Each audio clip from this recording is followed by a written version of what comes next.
Hello, we're going to talk about DMEK, Descemet's membrane endothelial keratoplasty. And the first thing I do in this case, make a PI that helps to avoid pupillary block.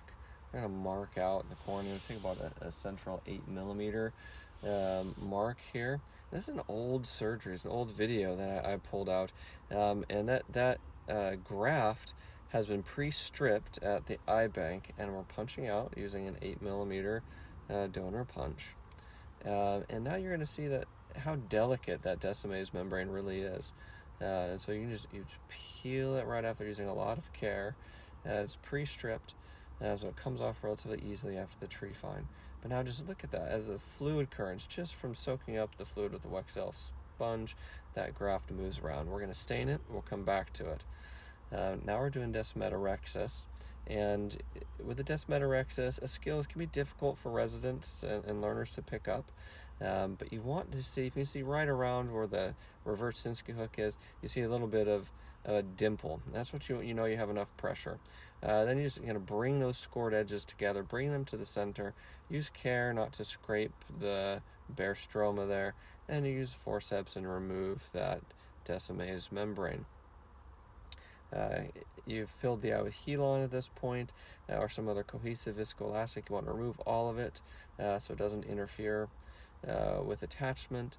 And now we're removing that trypan blue stain, putting BSS in, and now you can just see how mobile that graft is.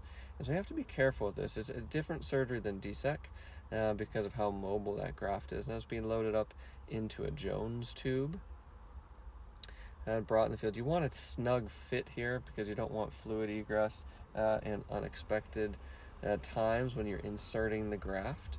And then when injecting the graft into the eye, want to use care to deflate the eye here, because that graft, it'll just fly right out. So I like to orient it horizontally here so it can't easily come out through the wound.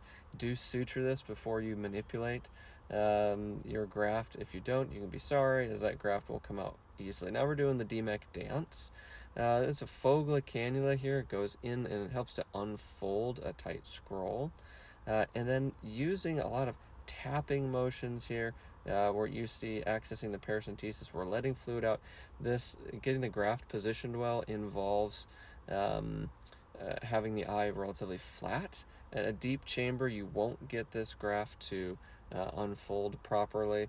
Once you have it relatively close to where you like it, I'm pinning it with my left hand and using that second instrument to tap centrally helps to unfold that graft. Letting fluid out through the main wound, because I want that eye to be flat.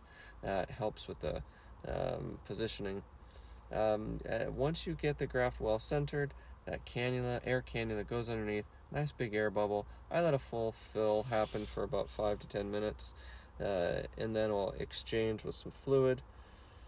You see here that graft is nicely centered, well positioned. Overall successful surgery. It does a big learning curve with that dance, but I think you can do it. Thanks. Enjoy.